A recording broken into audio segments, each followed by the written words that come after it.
sent that earlier and I forgot when I got up to turn it around.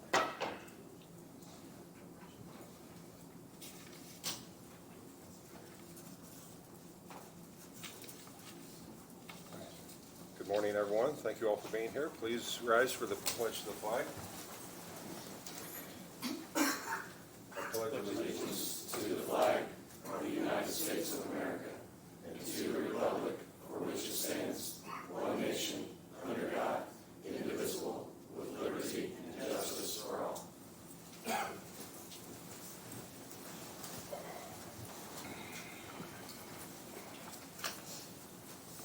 All right. We're going to table the minutes from our February 20th meeting, and we'll move on to legal issues. Just a couple things. Ratification of a outpatient dialysis form or agreement that was signed by your HR director on February 26th. And then ratification of several claims relating to the jail project. The first one is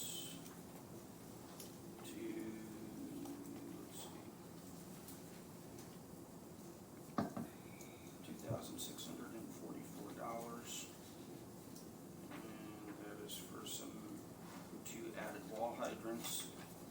The second one is $25,074 for detention grade burglar bars at the skylights, and the third one is for $89,144 for electrical changes for the north and south generator refueling conduit. I request your ratification of all four documents. Move to ratify. Second. All those in favor, aye. Aye. And the second and last thing under legal issues are accepting performance bonds for the Ellis Acres subdivision erosion control of $43,881.84, and storm, sewer, and subsurface drains, $452,040.05. Move to accept. Second. All those in favor, aye. Aye. And that's it? That is it. All right. Next on the agenda is a bid opening for the project 2024-02 asphalt resurfacing. And the first bid is from Baumgartner, received March 4th at 8:16 a.m.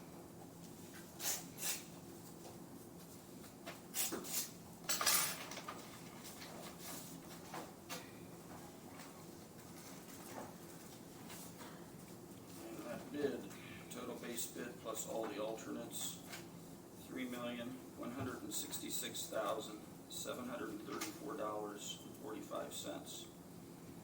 $3,166,734.45.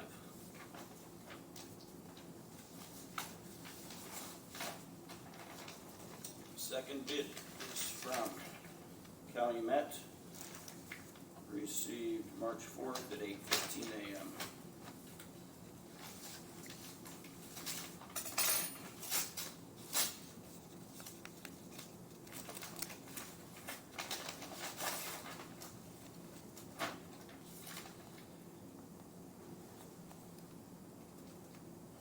Total base bid plus all alternates, $3,864,500. $3,864,500.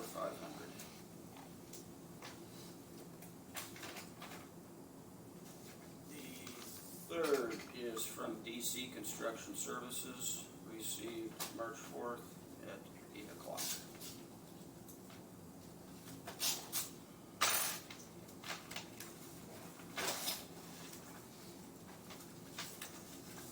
Base bid plus all the alternates, $3,159,885.16. $3,159,885.16.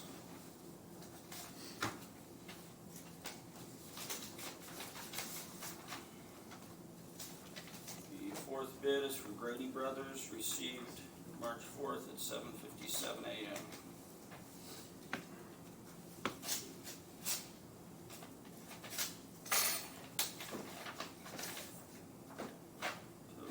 base bid plus all the alternates, $3,087,671.75.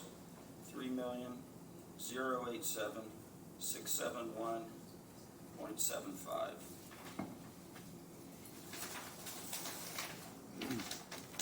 The fifth bid is from Milestone, received March 4th at 8:11 a.m.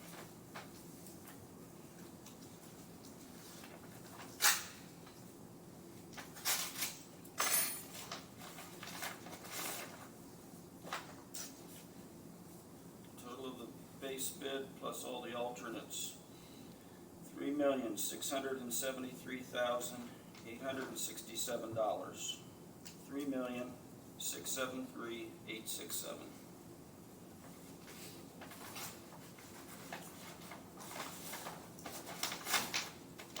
Sixth bid is for Midwest Paving, received March 4th at 8:04 a.m.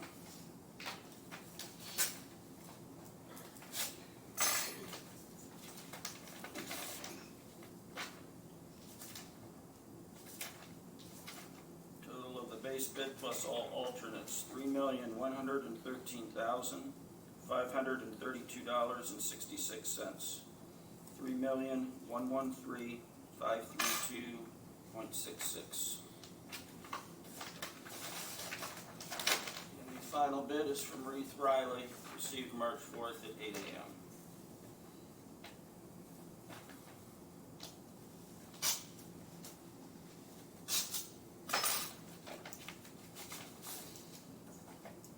Base bid plus all the alternates, $2,979,789.29.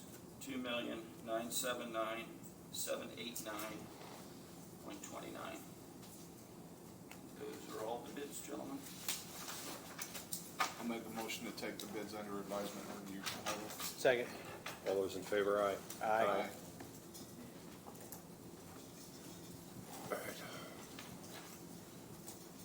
Moving on to EE Equipment Agreement, Max.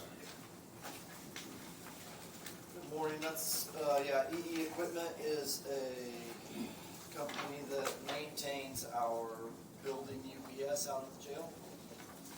It's a 3-year contract with them for $1,305 annually for the maintenance of that UPS. Move to Question. approve. Second. All in favor, aye. Aye. And then if I can, real quick, they're gonna be working to replace the generator behind the building this week and next week, so minor inconvenience taking up parking spots, and I gotta bore in a new gas line back here in the alley, so there will be people working back there this week and next week. Thanks. Good. Thank you. All right, the 2023 Community Corrections Annual Report. Mr. Nance.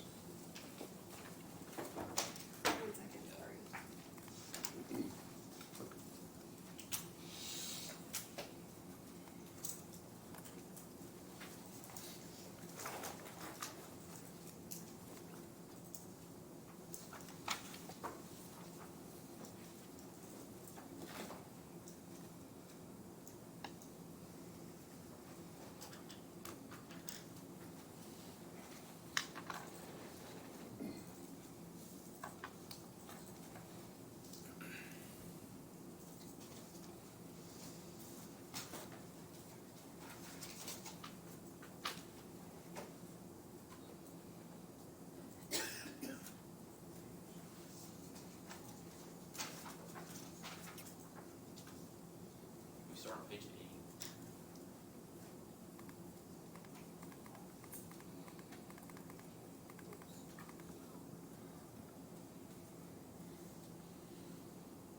Is that 8? No, one more. More. Yep, that's it. Thank you. Michael Nance, Director of Community Corrections, here to report our annual report for 2023. I want to go through and highlight a few of the sections, and then be glad to answer any questions that you have. I did email this to everyone last week, so hopefully you had an opportunity to review it. On page 8, we each year have to set annual goals with the Department of Correction. proud to report that we were able to accomplish our goals this year. The main one being getting both pretrial and drug court both fully certified. So those programs are up and running now and have the certification from the state. On the pretrial side, when this all started a few years ago, the idea was if you have a certified program, that there may be more grant dollars available. That's not exactly shaking out that way, but I still think it's important for us to have a certified program. We're not required to do that from the state, but ours is now certified. Drug court is also up and running and certified at this point. As of last week, we had 5 participants. During calendar year 2023, we only had 1 because it launched right at the end of the year, so we only had 1 participant in drug court in 2023. We were shooting for an 80% success rate across all of our programs, and we ended up with an 86% success rate. That's 89% success rate in pretrial, and then 75% in home detention and work release, but a combined success rate of 86%. Go to page 9 for me, please.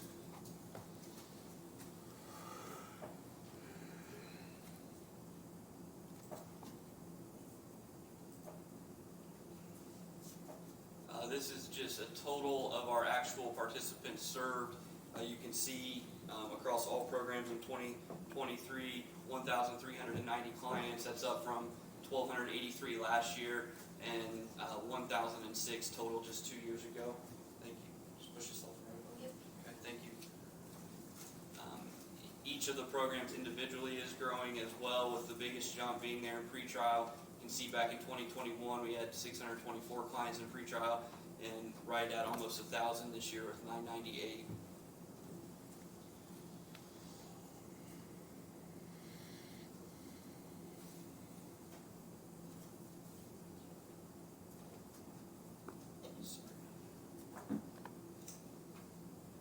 I want to spend just a minute talking about our program audit. So this is where the DOC partners with the University of Cincinnati for what's known as the Correctional Program Checklist, or the CPC audit. They came to our office. We had to send them a ton of background information before they got there, and then they spend a day in our office going through all of our files, interviewing staff, interviewing clients, interviewing other advisory board members, and then they give us a total score. Our strengths far outweighed our weaknesses. I don't want to go through each one of those, but basically just proud of, and they said that we're doing a really good job with the way that we intervene with our clients, the resources that we have available for them, the training that we do as a staff, the assessment tools, those things were listed as strengths. And they did note 3 areas of improvement. The first was that we use a secondary assessment, so we've already capitalized on that area, and we are using a secondary assessment. We're having our case managers go through all of the A&D training so that they can do full assessments on each client. That's something that wasn't being done originally, but that's a change that's been made. Number 2 is not really attainable. They want us to try to pair clients with specific case managers that we think they would get along with best, but I don't really have a tool to accurately figure out what that's going to look like. The way that we solve that problem, sometimes if we have a client and a case manager who for whatever reason butt heads, or maybe a case manager has to recommend a violation, then when they come back they might get a different case manager. But this would really be the equivalent of going to the doctor and saying you're sick, and then them saying well, what's your favorite color? Because that's going to help us decide which doctor you want to see. I don't know how we're going to accomplish that. Number 2, and then they wanted us to do quality assurance with external providers, meaning they wanted us to go to places like Aspire, or Inwell, and sit in on those groups and determine if they're doing their job well. And I just, again, not sure that I'm qualified to tell a treatment provider how they're running their group. So long as that treatment provider is DMHA certified and we're allowed to refer to them, I think I sort of have to rely on our community partners to be doing a good job. So I say all that to say, of the areas of improvement, number 1 I think is the only one that was actually achievable, and we've already made that change.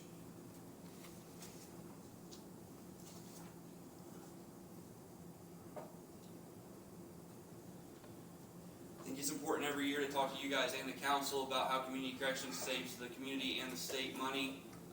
Down there, when you do the total savings, less grant and county tax dollars, the total savings from community corrections this year is calculated at $12,676,000. Again, very proud of what that means for both the county and the state in terms of money saved. You can see that that's gone up significantly over the last few years. The biggest portion of that and the biggest reason for why it's gone up so much is pretrial. Having 998 people not in your jail but out on pretrial is a huge cost savings for the county. Project income last year, we collected $655,000 from our participants, which again, that's money that the county doesn't have to spend to fund our programs. I think my staff does a really good job collecting money, and we've gone to a true incentive-based form of payment where clients are incentivized if they're caught up on their fees and doing the things that they're supposed to be doing, testing negative on their drug screens, complying with their case plan, going to treatment, doing all the things that they're supposed to be doing. Then they receive additional incentives, being able to spend a couple hours at mom's house on Thanksgiving, or being able to go to a kid's basketball game, things that we want our clients to do that are pro-social to reintegrate them into society. And we've been able to lump in paying their fees with that as an extra form of motivation. I think that's why our project income has gone up the way that it has the last couple of years.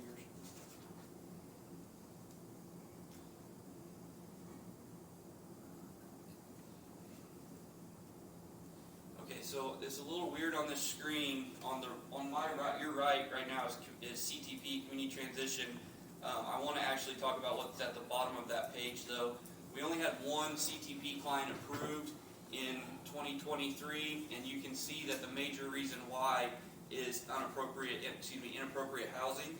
And I think that that's interesting as we move forward towards having the residential center. I think all 14 of those people would have qualified for CTP, and they would have been able to stay in our residential facility. So as we look forward, I think there's going to definitely be opportunities to partner with the DOC as those individuals, they're in their last 60 to 90 days anyway of their sentence. So these are not clients that have a modification who are getting a break necessarily. These are clients who are coming home and going to be in this community in the next 60 or 90 days. And it's very well proven. It's a lot easier and a lot better for them, for us to get our hands on them and help them transition to the community, get a job, get set up, instead of the DOC just bring them back and drop them off, and now they have no supervision, no resources. So we have a good partnership with Kent and his office. The judges obviously get a say in this each time. And there are some clients who just aren't going to qualify. They just need to stay in prison that last 60 or 90 days, and that's okay. But I think if we really look and target in on that 14 who would have otherwise qualified, except for they didn't have somewhere to come back and live, so we couldn't accept them, those are clients that we'll be able to target once the residential center's open.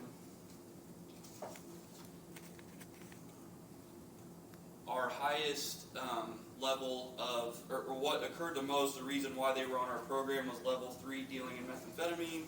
Just thought that was kind of interesting.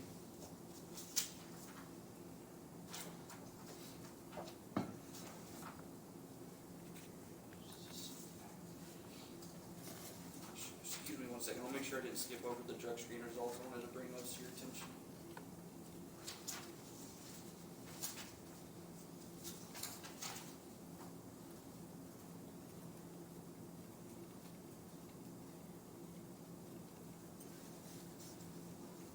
Our drug screen results for 2023. Now this is both probation and community corrections because we do all of our drug screens together. But what you can see is marijuana was the most frequent positive test at 201. We had a total positive rate of 37%. We collected 2,796 drug screens last year with 1,053 being positive. So I think I say this every single year in front of you, but it just depends on which way you look at that statistic. If you look at it and say, oh, probation and community corrections had 1,000 people test positive last year, I guess you could spin that in a negative light. If you look at it and say we deal with clients who are addicted to substances and 63% of them are testing clean, I would argue that we're doing a pretty good job of doing what we're supposed to do and try to get them help them stay clean and sober. Marijuana, and then the big next one was the amphetamine/methamphetamine, and then it dropped off pretty quickly after that, with alcohol being number 4. And then interesting, just if you've been around in this field for a while, we were fighting the fentanyl issue so much a few years ago. We only had 34 positive drug screens last year for fentanyl. It's really swung hard back towards the meth as far as the drug of choice for our clients.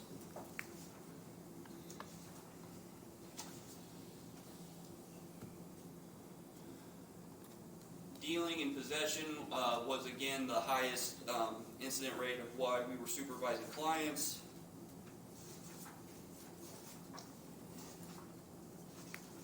There's a lot of demographic information included.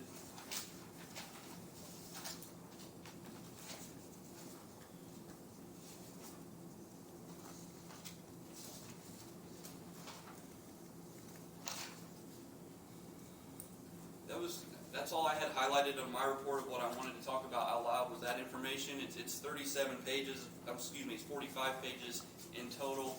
I obviously don't have time to go through each page with you guys, but I am willing to answer any questions if there's specific questions about what we're doing or anything that's contained in the report.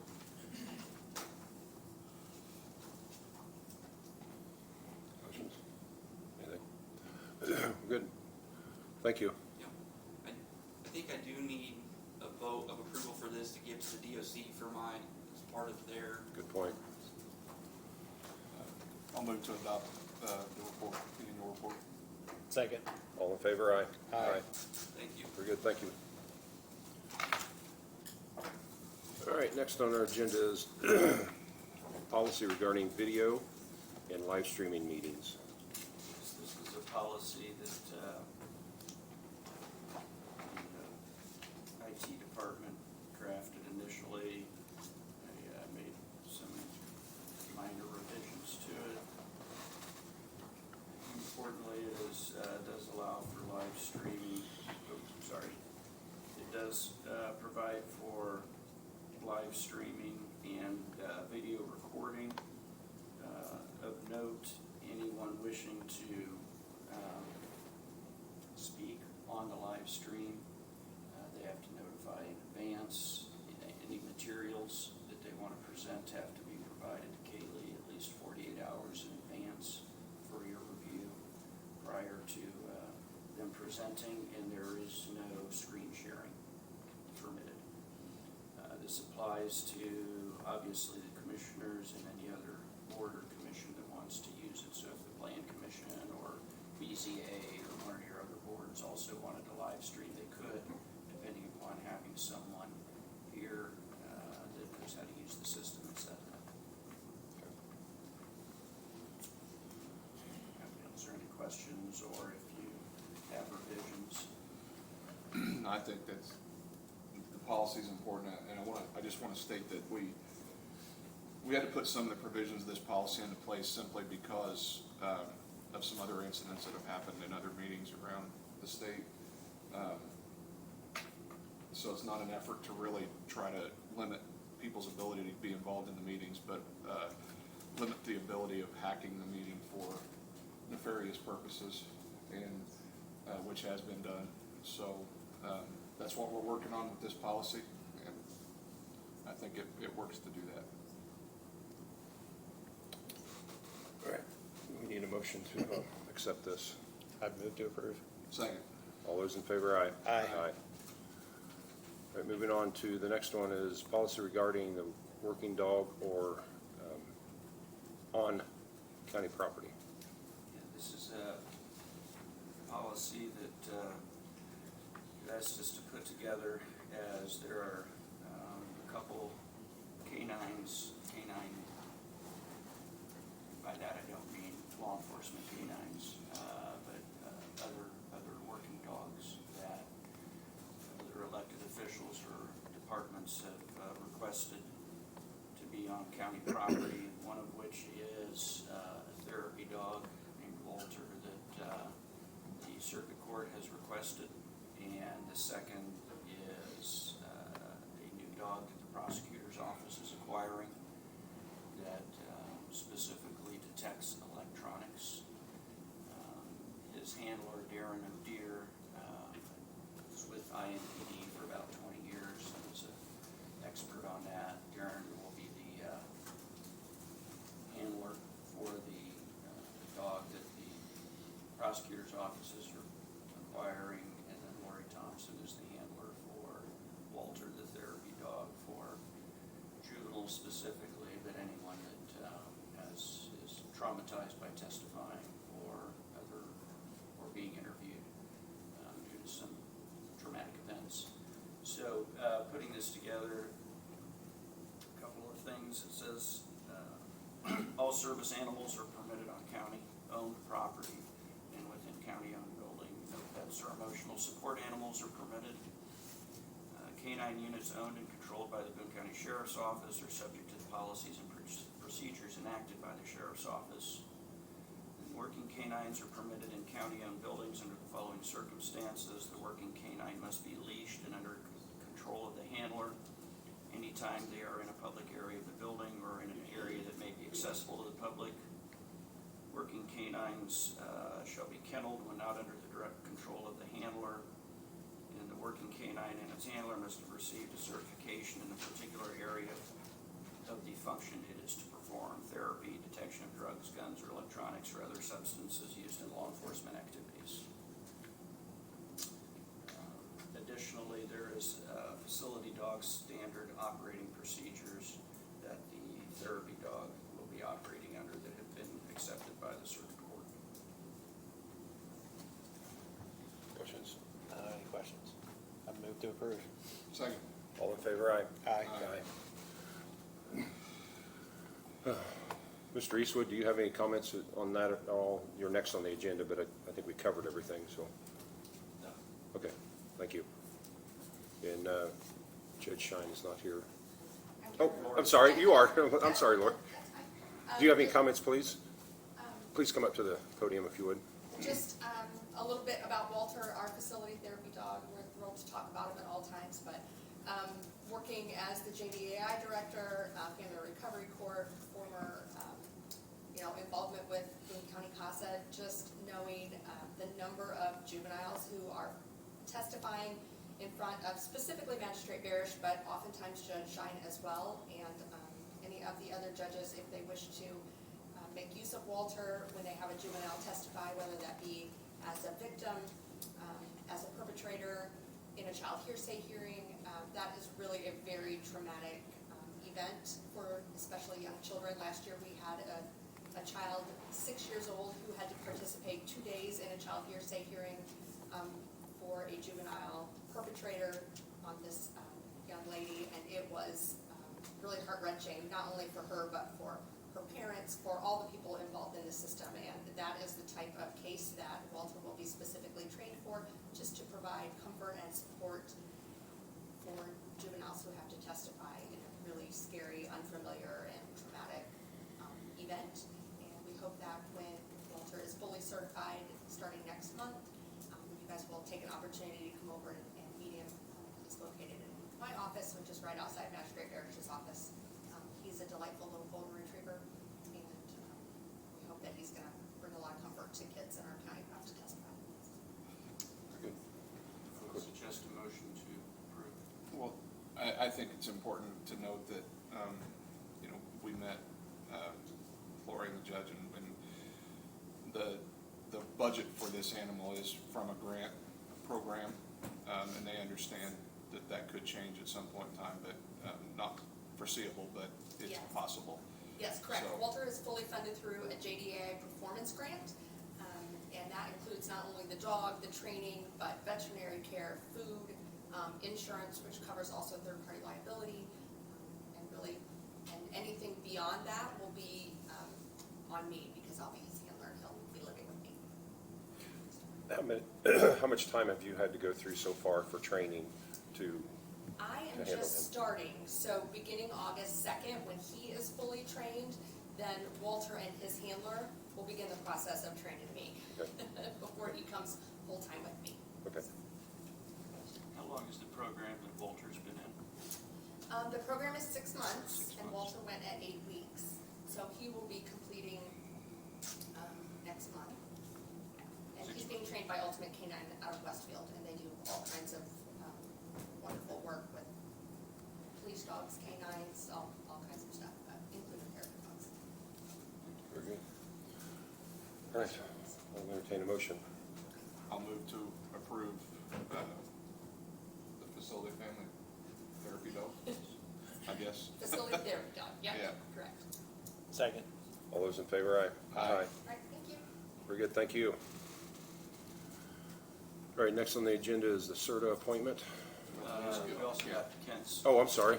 I wasn't paying attention to you. So I believe you have a contract in front of you. This is to, I need to get a signature. We have the ability to get a certified electronic sniffing dog. They find electronic devices. The dog that in particular is Hunter. Hunter is one of the first in the state of Indiana, and Hunter is, his handler is going to be working from my office here shortly. The reason we want this to happen, want the dog to be owned by our office primarily is that we get to have, for liability reasons. There is a statute which allows for immunity from dog bites, as long as it's owned by my office or a governmental agency, as long as the dog is working in its true capacity. So what this dog will do for us is it gives us the ability to find any type of electronic device. So every single phone, every single storage device, thumb drive, whatever has a particular scent on it, you wouldn't be able to detect it, but these dogs are specifically trained to detect this scent. So in today's world, criminals use various different types of electronic devices, phones, tablets, thumb drives, hard drives, whatever that might have evidence on them. This dog can find those items when they're hidden. This dog currently is with the IMPD. IMPD does not own the dog. It has a different arrangement, but the dog was fully donated by Not Today. This same agreement is in front of the board of directors right now. They're gonna ratify it at the next board meeting, and it will become our property. When Darren, who is the handler, has been the handler and is trained with Hunter, and assuming everything goes well, Darren's gonna stay with us for the life, but for the expected duration of Hunter's working years. Hunter has about 3 to 4 more working years of good working years as an electronic sniffing dog. So Darren wants to continue to work. He's retired from IMPD, but wants to continue to work in this field. So we're bringing him on as one of our chief investigators with our ICAC team. And that's what he currently does for IMPD. So I just would ask you guys to sign this. The cost of this dog costs us nothing. The training costs us nothing. Darren is currently one man responsible for the care of the dog and all expenses related to the care. I've reviewed the agreement consent and would suggest to approve. I'll move to approve. Second. All those in favor, aye? Aye. Thank you. Very good, thank you. All right, now we'll go on to the server appointment. Do we- I would make a motion that, I don't think he's here right now, that we appoint Mike Borowski to the CERB board. Second. All those in favor, aye? Aye. Aye. I thought I saw you walk in. Got in late. Okay. Moving on, old business. Oh, hold it. Another quick thing is, when talking about appointments, I believe at Councilwoman Hostutter's request, she would like to be removed from the insurance committee and suggested Dan Lamar would be a good replacement. So I would suggest a motion to that effect would be auspicious. So moved. Second. All in favor, aye? Aye. Okay, That's- now, Thank you, sorry. now, please, Sir. Mr. Nielsen, come up and give us a report. Good morning, Mike Nielsen, Project Manager. Just a couple brief updates here on the projects that I'm working on. Let's start off with the Justice Center project. I am happy to report that we're over that hump. We're at 52% project completion as of last Friday, and we are on schedule and on budget. So that's great news. We're 248 days without a reportable incident, and last week we finished up our meeting, OAC meeting number 56. So it is a lot more to go, but I'm excited to say that we're over that hump. Dewatering is underway. That's the only issue that we have right now. We've got 2 main structures that we have to go very, very deep, about 32 feet into the ground. Storm structures, and we're just trying to get the water pumped out of there right now. We've been at it for about 3 weeks now, and it's still pumping water. So until we get the water out of there, we're not able to place those structures. We've established the route for the new copper data run from Unit B. This is going to allow us to go back to the current IT room instead of the new IT room. This is going to allow us to bring the infirmary and the kitchen online so we can get the sheriff's operations out of there and into that new portion of Building B. A focus the last couple of weeks has really been procuring equipment, furniture, appliances, We do have all of the kitchen equipment procured now, so that has been taking up a lot of time, just trying to get prices locked in and those things ordered. We completed a door locking mechanisms meeting last week, so we have all the door locking mechanisms complete now and ready to be installed. And kind of excited, Hagerman, this is the first site they're using QR codes on certain portions of the building, so no matter where you go, you're going to see small QR codes. If you have the right app, you can look at that, you can see whether or not there's any outstanding items in that room and kind of the status of where that room and certain walls are. So it's been a test case, and that's been working very well for us as well. Again, we continue to focus on the corrections area, or on the kitchen area. Unit C, the coroner's office, has internal walls now. In the next 2 weeks, we should start putting slabs down so we can start the area above that, which is the pre-booking area. Moving on to Time Clock Plus, TCP. We continue to work with Guts, the auditor's office, and HR, having meetings there. We are scheduled by the end of this month to have everything complete. We're excited about that for the integration, as well as the single payroll voucher that is there. NeoGov, we continue to work on that. We have daily, weekly implementation meetings, as well as training that we do there. That continues. And I'm going to save the last for Commissioner Wolf to comment on about our meeting that we had for our needs assessment. Any questions that I can answer for you? All right, thank you. Yeah, we did have a meeting last week to present the needs assessment. I think the takeaways from that study, the purpose of the study is to develop a 20 to 30 year plan for our county facilities. It is not an effort, as I stated last week, it was not an effort to present projects that are planned, because they're not. But we are, as our consultant told us, we're already behind as far as space needs in county government. That's not to say that we're not operating, because we are and doing fine, but when you compare it across the country to other facilities and how they're built out, our space does not meet some of those guidelines.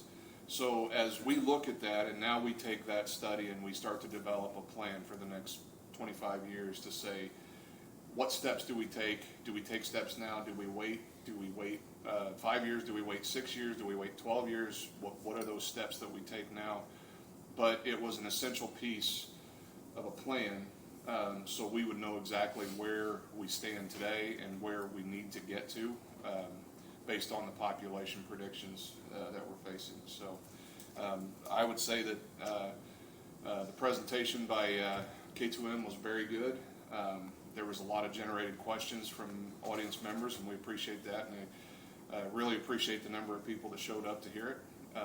So look forward to having some more open discussions about that plan as we go forward. Okay. Very good. All right, moving on. Mr. Brookwalter, you're next on the list. Thank you, Commissioners, for having me here today. My name is Charles Brookwalter. I'm a resident of Boone County. And I'm here again, once again, before you because of the issue surrounding elections, election integrity, this time ballot access, because of an election board meeting that was held in this room last Tuesday, I think it was.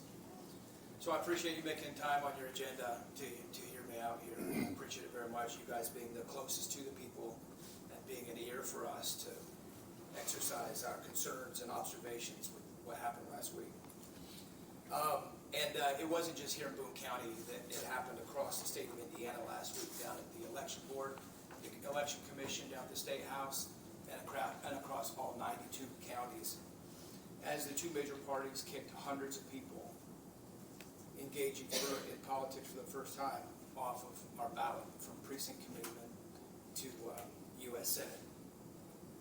And as you know, I'm a candidate for office, and as such, I'm often out talking to people across the 4th District about issues that are concerning to them.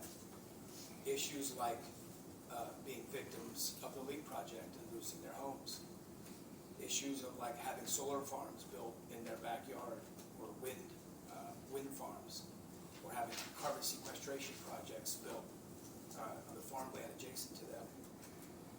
Or victims of the COVID overreach, where they had their businesses locked down or were forced to take a vaccine to keep their job, and people that are concerned with election integrity, election fraud. So last week here in this room, 8 citizens that were ready to engage government for the first time, running for the most basic position in our elected government, precinct committeeman at Doug. It's like an entry-level position. Were removed from the ballot based on the letter of the law, or more specifically, this is an unconstitutional statute that is being contested at the state level and will continue to be contested. It was contested since its inception in 2021. I was the first person that contested that law, and here it is every single cycle being contested. And what's almost most pernicious is that these positions that are being contested are 4-year positions. So precinct committeeman itself is a 4-year position, and some of these people had one primary or had multiple primaries, but they weren't consecutive for the major party.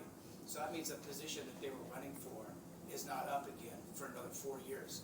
So they've just been kicked off the ballot and disenfranchised for a 4-year period.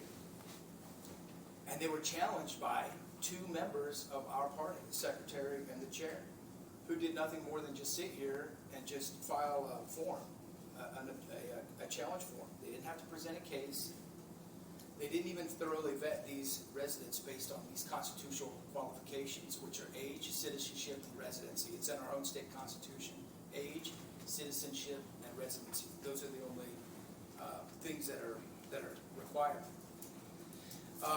Like in other counties, again, because I'm running for office, I'm throughout these counties. In Tippecanoe County, for example, there were multiple people that ran for office for these positions. And instead of just challenging them, the party challenging them, the party chair reached out to these individuals specifically, had a conversation with them or met with them, vetted them personally to find out, are they a part of their party? Why are they running for office? That party chair in Tippecanoe County did not remove one person from the ballot after meeting with them and speaking with them. But that didn't happen here in our county. They were removed from the ballot at last minute. One individual sat here and testified that they had received their ballot challenge 12 hours before the case, not giving them enough time to actually come here prepared to talk about why. They didn't reach out to these people. They didn't meet with them, determine if they satisfy this philosophical litmus test or whatever that may be that the party is requiring to be a Republican or a Democrat in here. And there were no Democrats in here. It was all Republicans.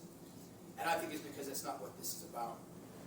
And the court here, or whatever you want to call it, is called a judicial type hearing. A judicial-like proceeding, I think, is a wording. They did not provide due process for these people.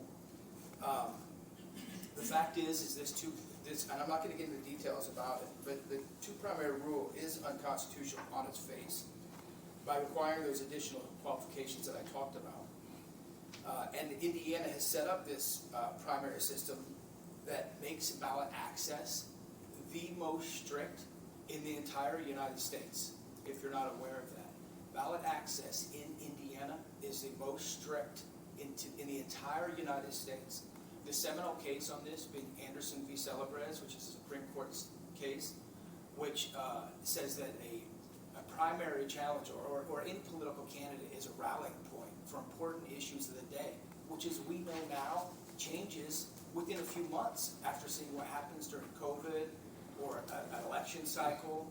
And having access to a ballot is very important for these candidates that represent these people within our communities, those people that are victims of these projects that I've just talked about, or a way of life that they thought they were living here in Boone County that in one election cycle can turn their lives upside down. The Supreme Court has only given a 12-month, the longest was a 12-month waiting on anyone that wants to get involved and run for office for one of the 2 major political parties. Indiana they haven't ruled it, but Indiana, the judges that sat on this panel just said that 6 years is what it takes in Indiana. And for 81% of Hoosiers, that's 6 years, because the majority of people don't vote in the primary. And whether you agree with that or not, that's just the reality of the situation, is 81% of Hoosiers don't vote in the primary. So that means 81% of Hoosiers do not get ballot access for 6 years until they make up 2 election cycles and then run for the next election. And that is not how our system was designed. As you've heard, the Constitution is right behind you.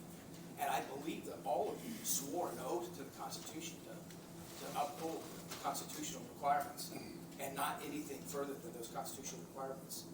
And it's just further proof that this body, this election board, is not capable or is unwilling to work for free and fair elections, which we've been sitting here, many of us in this room, for the last 6 to 8 months, talking to you, because you're the only people that don't listen to us. These elections that are the people's elections in the state. And they're not taking seriously that oath to the Constitution or of the United States or Indiana, but are beholden to just a few things: party politics, codes and statutes, or just simply being a ruling class that determines how they're going to rule for the rest of us. And it's greatly concerning to me why our party would be working so hard to disenfranchise so many Hoosiers across the state of Indiana. Most of us, and only give us one option in the primary. As we all know, those were all Republicans that were challenged the other day. Why? Because in Indiana, we're a Republican state, and the primary is the election. So if the Republican Party removes a challenger in the primary, they have effectively decided the election, because the general election does not determine our elections here in Indiana. It is determined in the primary. And if they remove the primary challenger, there is no election. And the numbers have proven that when that happens, it creates what's called a cycle of disenfranchisement, as people do not come out and vote in the primary because there's nobody to vote for, because the election's already been determined, because the party has decided who's going to run in the primary and who has not. Now, the secretary of our party challenged both candidates running for the recorded position, which was a position held by the chair that sat here and challenged all the other candidates. So that means that that position is going to go uncontested, unchallenged. And we shouldn't allow that to happen as citizens here. And the obvious question arises that what does it matter how many people can vote or who all can vote if those in charge get to determine who we get a vote for, and there's only one option? What does it matter who all can vote if you only get one person to vote for? And I've not seen one case in the last 3 years of this 2 primary rule that was passed ostensibly to keep Democrats out of the Republican Party. Not one case have I seen a Democrat removed from the Republican ballot or to thin out a heavily contested primary. I've not seen that. All I have seen and experienced myself is this law keeping conservative Republicans off the ballot and reducing the primary from 2 people to 1. Not 15, not 20. It reduces 2 primaries to 1, effectively determining the election. And heretofore, it's not been, in my estimation, or what I've seen, used in order to remove a Democrat from the Republican ballot. And this is all being done at a time when people have never had less faith in our election system, and our party at the highest levels is calling for overwhelming voter turnout. That's all we're saying, is we need people engaged in the party. We need overwhelming voter turnout. We need people to get involved and get engaged. And here it is, our local officials are disenfranchising people, removing them from the ballot, probably to never run again, because that's their first obstacle they run into. And they just shut up shop and say, this is how it's going to be. I'm never going to do this again. And I'll leave you with this. It's very dangerous, this approach that's being taken, because the Declaration of Independence, although many of us in here may think that the Declaration of Independence was about taxation without representation, and it was, but that was number 17 of 27 grievances that the founders wrote about. In reality, most of those grievances that they wrote about were about being sovereign citizens, Englishmen is what they called themselves, that were being subjected to an additional set of rules and laws and legislation that the king was passing to rule them here in the colonies. That's what these grievances were about. It was about their rights as Englishmen and their rights to be able to exercise their rights. They weren't called constitutional rights at the time because we didn't have a constitution, but they were rights that they had as Englishmen that then the king started passing this onerous and more strict legislation. So if you go back and read about these grievances, you'll see that most of it was about passing additional legislation. And that's what we have here right now that's going on in Boone County in the state of Indiana. And I want to bring that to your attention because you guys are actually, one of the commissioners was at the meeting of these ballot challenge hearings. And I'm just doing that for your edification and to offer you the experiences that we're seeing and observing as we're witnessing government being transacted in our county. Thank you for your time. Very good, thank you. Yeah, I'd like to do a quick follow-up. I sent some information to Kaylee, and I did attend the election board meeting last Tuesday, and I spoke a little bit about this because we'd received notices. We were copied on notices that were sent to the county election board and the Indiana Election Commission just prior to last meeting. So I talked about this a little bit at the last meeting. I kind of just want to focus in on what the notice says related to the election board meeting. So in the election board meeting, there were several references to the law of the land as a justification for removing people from the ballot. So it's in this notice, but this is a copy of the definition of law of the land from Black's Law Dictionary, first edition. And it does say due process of law up there, which Charles referred to in his remarks, and it's also mentioned in the notice. But what's highlighted there is it says everything which may pass under the form of an enactment is not the law of the land. So these codes and statutes that are passed by the legislature, adding in additional qualifications that are not in the Constitution, those are not the law of the land. By definition, that's the definition right there. And then also, next slide, in the notice, it also referred to another definition. This is just the definition of Constitution from 1828 Webster's Dictionary. And it was also referred to in the notice, but what's highlighted there, it says, in free states, the Constitution is paramount to the statutes or laws enacted by the legislature, limiting and controlling its power. Then the next slide is a sketch that was put together as a result of meeting with various people. Pardon me for interrupting. Sure. But you brought 2 points I want to. The secretary that made an objection called the codes and statutes the law of the land. I'm not sure if that was mentioned, but he said that these codes and statutes were the law of the land. That's an attorney, and that's an executive person in our party. And instead of referring to the Constitution of the law of the land, he referred to the 2 primary rules of the law of the land. And moreover, the judge that was sitting in your place, Commissioner, the Democrat judge, scoffed at these notices that we submitted to them, and said, what are we supposed to take? He said something about a definition taken from Black's Law Dictionary in 1828. Well, that is such a midwit response. The reason that we use these definitions during those times is because that's the prevailing understanding at the time. We're using the wording and the definitions that have defined as in common usage at the time. To use a word that has a definition that maybe we've defined today, that maybe had a definition back in the founding of the Constitution, it seems silly, but yet they turn that to make it seem like we're silly because we're using an antiquated definition, when in reality, that is the definition of the time. Just like when it says in our Constitution that we're supposed to vote on ballots on one day, a ballot, in the definition of the time that our Constitution was written, means a piece of paper. That's the definition of ballot. So it's important to use the definitions of the time. Excuse me for interrupting. So I kind of went through this sketch last time that was a result of meeting with people over the past several months.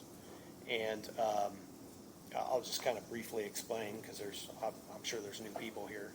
But at the top there is the people who, the first thing they did, and it's Article 1 in our Constitution, the first thing they did is they declared their God-given rights, and they set them aside, separate from government. So that's what's represented on the left side there.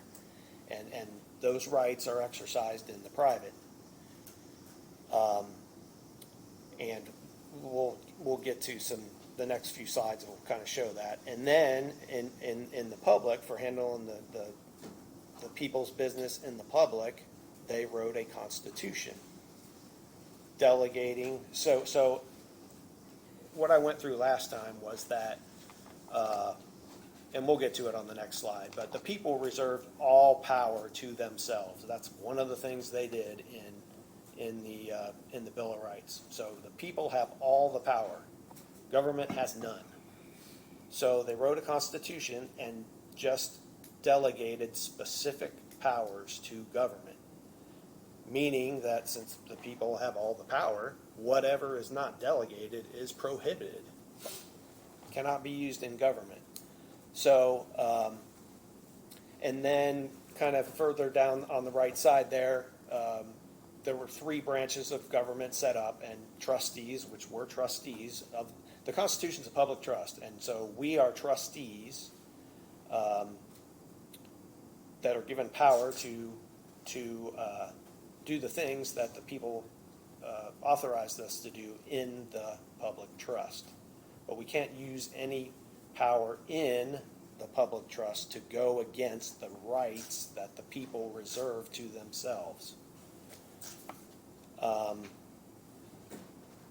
And so way off on the right side are statutes and codes that are written by the legislature. Well, statutes and codes cannot be written to do things that the people never delegated in the constitutions. Next slide. So this is Article 1. We went through this last time, but I just want to point out what's highlighted there. It says that all power is inherent in the people. That means people have all the power. Government has none. And then all free governments are of right ought to be founded on their authority, so the people's authority. So government only has the power that's delegated by the people. Next slide. Then this is Article 1, Section 25, which is also in the Bill of Rights, and it just clarifies that no law shall be passed, the taking effect which shall be made to depend on any authority except as provided in this Constitution. So in other words, if the authority is not in the Constitution, then it does not exist in government. If it's not delegated, it doesn't exist. It's prohibited. That's what that means. Next slide. So these are, these next 2 sections are the qualifications in particular for, to run for a state senate or representative. And it talks about the citizenship, the inhabitancy, and the age requirements. Next slide. And then this is Article 4, Section 22, and it says the General Assembly shall not pass local or special laws regulating the election of county and township officers or providing for opening and conducting elections of state, county, or township officers. So in other words, the people didn't delegate any authority to regulate elections of county and township officers. None. So if we go back to, if you go back to that, back up to that sketch for a second. So in other words, in the Constitution, on the right side, the people spelled out what the qualifications were to run for office. And they reserved the right to run for office based on those qualifications. That's it. So, if the legislature is adding additional qualifications in, then they are trespassing the right for those people to run solely on those qualifications. And one thing I forgot to mention, in the Constitution, when we take office as trustees, we swear an oath that we are going to abide by the Constitution, which means we agree to the terms of that Constitution, which means we agree to the terms that people can run for office solely, particular offices, solely based on citizenship, inhabitancy, and age for those specific offices mentioned. That's it. So I just wanted to kind of give some background on these notices now that there's some more time has passed and I got to see what happened at the election board meeting. And go ahead and go to the last slide. You know, this is a code that I've talked about in the past, and we don't really need to go to a code, but I just want to kind of point this out. This is the very first section of Indiana code, and it says the hierarchy of law is the law governing this state is declared to be the Constitution of the United States and this state first. So that's the highest law. It even says it right in the code. And then second, all statutes of the General Assembly of the state in force and not inconsistent with such constitutions. So if the General Assembly passes a code that adds qualifications that are not in the Constitution that the people said, then that code is inconsistent with the Constitution. So that's what I wanted to say today, because some specific remarks add on to what I presented at the last meeting. Okay, thank you. All right. Well, we will move on to the next thing on our agenda. Thank you for being here and taking part of the meeting. I'm sorry. Next is staff reports, area plan.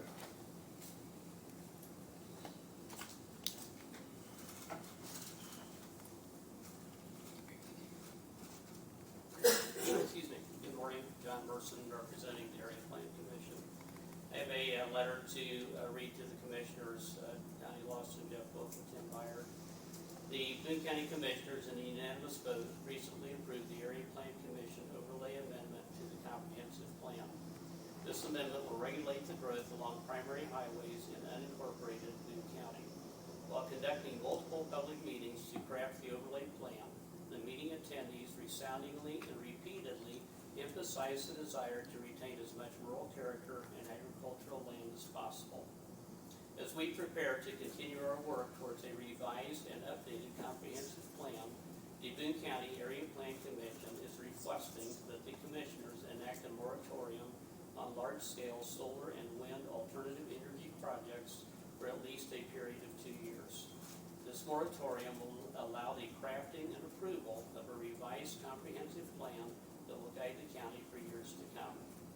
A majority of the Boone County Area Plan Commission members endorse the moratorium and request your careful consideration. This is signed by Ted Rayner, Casey Copeland, Carol Cunningham, Dan Fry, John Merson, Jay Schomburg. Questions? Any questions? Okay. Well, then we will take that into consideration. Thank you. Thank you. Max is not here. I think Max already took care of all his. Health Department, Doc, all good? Thank you. Human Resources, not available. IT, no one here. And Nick. There you are. You moved back to your seat. That's like, looking on the wrong side. Nick Barr, Boone County Highway. I just have 2 items today for consideration. The first one is a functional classification change on 2 roadways. Whitestown is working with NDOT and through the Federal Highway to get classification change on 2 roads. One of them is 650 East, or what we know as 650 East Main Street in Whitestown from Whitestown Parkway to State Road 32. to get reclassified to a minor arterial, and County Road 500 East from 450 South to County Road 300 South. So two segments of their roadways, north-south roadways, they want to reclassify. We have small sections of these roadways. We take care of parts of these roadways. They just need a letter of support that we are approving of them to move forward with changing the classification of those two roadways. I'll move to approve. Second. All those in favor, aye. Aye. The next one is State Road 38 closure.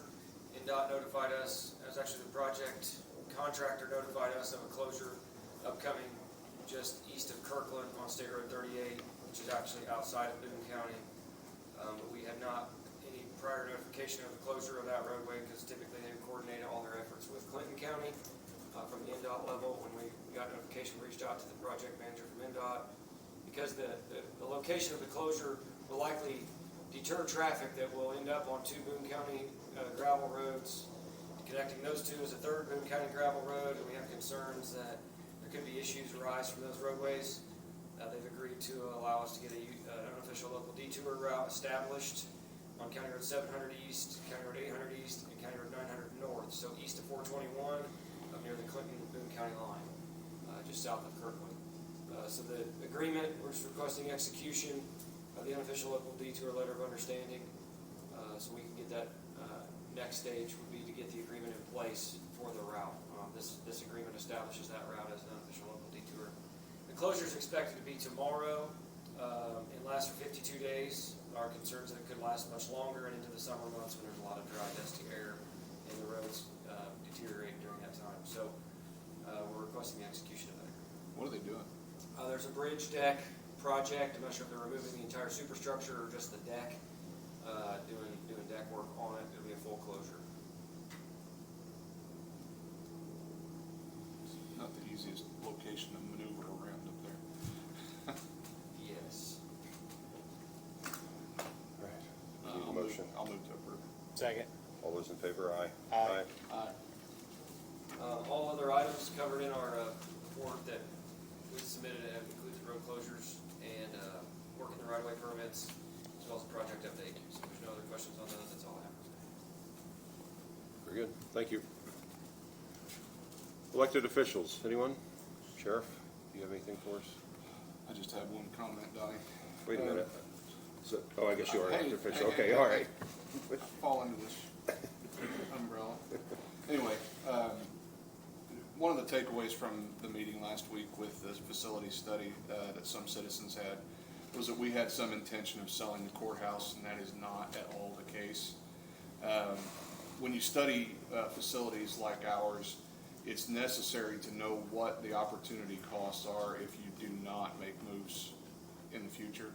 So that was the whole premise of why we would include the courthouse into that study, is to understand what the cost of a building like that is and what it could cost us to move into the future. If it was not being used for county offices, what could it be used for and how much it would cost us to maintain that. So that, I just wanted to clear that up. I think it was a misconception that was taken away from the meeting. Very good. Anyone else elected? If not, public comment. Anyone?